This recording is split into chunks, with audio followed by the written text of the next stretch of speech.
हे नमस्कारम, जय हिंद to all of you. This is advocate doctor AP Singh. आज जिस विषय को लेकर आया हूं, Bihar APO prelims OMR sheet कैसे भरें, ये गलती मत करना। ठीक है, देखो भैया, अगर आप बिहार एपीओ प्रीलिम्स की तैयारी कर रहे हो तो आपकी मेहनत, लीगल कॉन्सेप्ट, जीएस की तैयारी सब अपनी जगह बिल्कुल पक्की। मैं मानता हूं आपने मेहनत की है, लेकिन याद रखिए, चाहे आपको क्वेश्चन पेपर के 100 सवाल आते हों, ओएमआर शीट भरते समय की गई एक छोटी सी गलती आपके पूरे साल की मेहनत पर पानी फेर सकती है। इसलिए आज हम सभी इस बारे में इस सेशन में बात करेंगे कि बिना किसी गलती के बिहार एपीओ की ओएमआर शीट को परफेक्टली कैसे भरा जा सकता है। मैं आपको स्टेप बाय स्टेप समझाऊंगा कि जो रिस्क है उससे कैसे बचा जा सकता है, उससे कैसे आपको अपना पेपर जो है वो परफेक्टली अटेम्प्ट करना है। आप देखिए एक स्लाइड में सारी जानकारी। मैंने लिखा भैया हाई स्टेक है, बिहार एपीओ प्रीलिम्स 2026 ओएमआर भरना है सही, तभी होगा सिलेक्शन। ये बड़ा महत्वपूर्ण है। Step number 1, basic detail. ध्यान दीजिएगा मैं क्या कह रहा हूं, एक्शनेबल एडवाइस देने जा रहा हूं।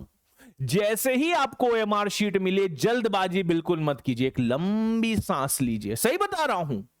सबसे पहले जो आपकी बेसिक डिटेल है, जैसे आपका रोल नंबर है, क्वेश्चन बुकलेट नंबर है, ए होगा, B C D, centre code है, उसे एक बार पढ़ लो पहले ही और उसे बहुत ध्यान से भरो।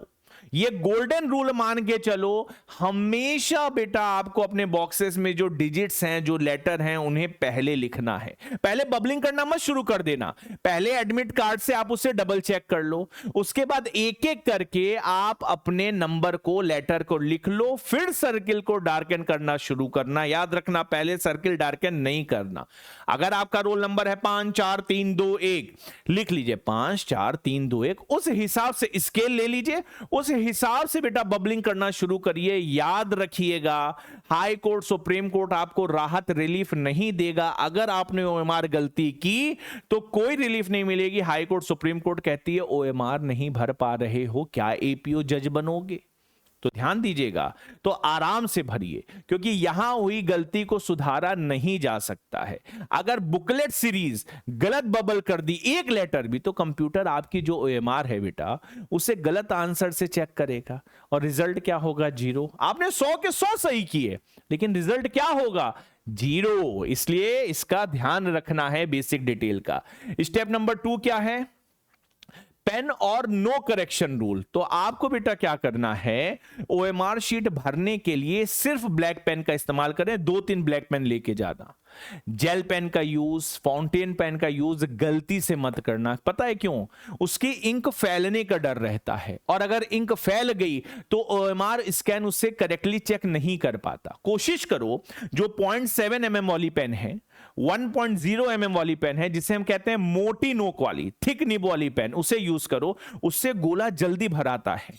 जब गोला जल्दी भर आएगा तो समय भी तो बचेगा। इसलिए ले लो पेन, और 3-4 पेन अपने पास रखो। एक और महत्वपूर्ण बात, आपको व्हाइटनर का यूज किसी कीमत पे नहीं करना।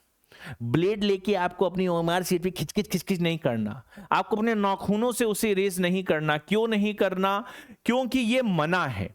अगर गलती हो गई है तो उसे वैसा ही छोड़ दो, क्योंकि अगर आप ऐसा करोगे तो शीट फट जाएगी, एग्जामिनर देख लेगा तो भी ओएमआर रिजेक्ट हो जाएगा, स्कैनर आपकी ओएमआर को स्कैन नहीं करेगा। तो यह ध्यान देना है कि व्हाइटनर और स्क्रैचिंग नहीं करनी है। फेज नंबर 3, स्टेप नंबर 3 में चलते हैं।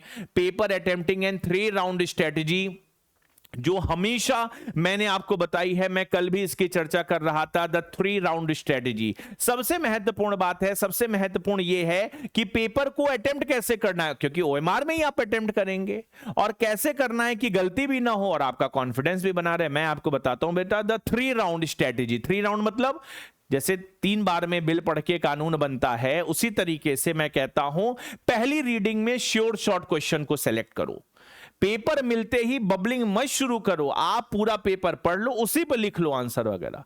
श्योर शॉर्ट क्वेश्चन बेटा फर्स्ट रीडिंग में निकालो, वो क्वेश्चन जो 100% आते हैं, जिनमें कोई डाउट है ही नहीं।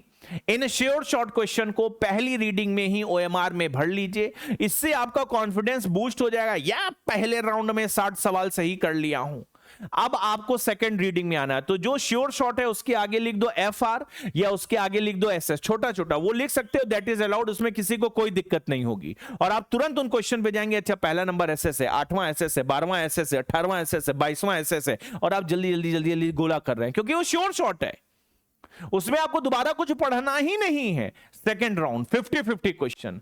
पहली रीडिंग के बाद उन सवालों पर आइए जिनमें आपको बेटा एक या दो ऑप्शन में डाउट था। अब आराम से आपको सोचकर उन्हें सॉल्व करना है। इन 2 राउंड्स को पूरा करते ही आपको अंदाजा लग जाएगा कि आप कितने सेफ डोमेन में हैं, कट ऑफ क्या रहती है, मैं किस डोमेन में खड़ा हूं। तीसरे राउंड में आपको, जिसके आगे आप लिखेंगे, क्वेश्चन के आगे लिखेंगे TR stands for third reading, doubtful and unknown question. आखिरी राउंड में उन सवालों पर जाइए जो आपको बिल्कुल नहीं आते, शून्य बटा सन्नाटा है वो सवाल, या एक दो ऑप्शन शायद आ जाए, तुक्का लगाना है। अब इसमें बेटा आपको यह देखना है the slot method and alignment. जब आप आंसर को क्वेश्चन पेपर से OMR में ट्रांसफर कर रहे हैं तो आपको यह ध्यान देना है कि आपको स्लॉट में काम करना है। स्लॉट मतलब एक साथ पूरी OMR को नहीं भरना है, 5-5 का स्लॉट बना लीजिए, 10-10 का बना लीजिए। क्यों? इसके पीछे कारण है। एक भी बबलिंग गलत हुई तो पूरा क्वेश्चन पेपर चला गया। इसे हम क्या कहते हैं? Domino effect. उससे बचा जा सकता है कि भाई 5 किया 5 मिला लिया, 5 किया 5 मिला लिया। मान लेते हैं एक बबलिंग गलत भी हुई तो एक बार में कितने सवाल गए? 5।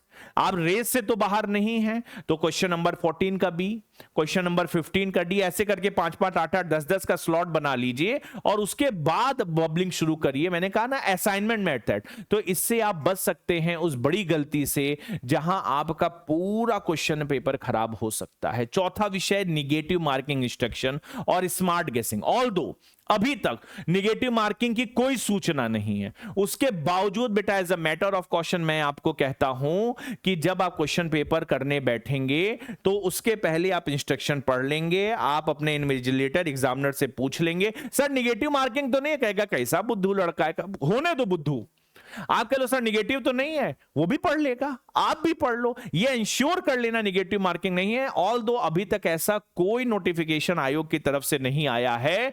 इसके आगे बढ़ते हैं कि भाई उन सवालों को कैसे करें जिसमें तुक्का लगाना, जिसमें गैस करना है। तो आप ये समझो बेटा कि सबसे पहले तो आप श्योर शॉट सवाल कर लोगे, इसके बाद ही तो उन सवालों पे आओगे। तो आंख बंद करके तुक्का मत लगाना। तुक्का लगाने में हमेशा एलिमिनेशन मेथड के साथ आगे बढ़ना, ऑप्शंस को रिजेक्ट करना ये नहीं हो सकता, ये यहां अप्लाई नहीं हो सकता है। इस तरीके से जब आप सही जवाब तक पहुंचेंगे तो तुक्का लगाना भी आपके सवालों में 80% तक सही हो जाएगा। तो ये बड़ा महत्वपूर्ण है कि निगेटिव नहीं है तो हम पूरा करके आएंगे, पूरा करके ही आना है, लेकिन वहां भी एप्लीकेशन ऑफ माइंड होना चाहिए, वहां भी रीजनेबिलिटी होनी चाहिए कि हम तुक्का कैसे लगा रहे हैं। ठीक है, तो इसके बाद हाँ एक और विषय बचता है कि बबलिंग कैसे करेंगे। बबलिंग करने का जो सबसे बेहतरीन नियम है कि आपको बेटा हमेशा जो सर्किल होता है उसकी आउटर बाउंड्री से शुरू करके अंदर की तरफ स्पाइरल करते हुए आगे बढ़ना है। तो आपको ऐसा नहीं है नीचे अंदर से बाहर जाना है, बाहरी बाउंड्री से अंदर की तरफ आना है।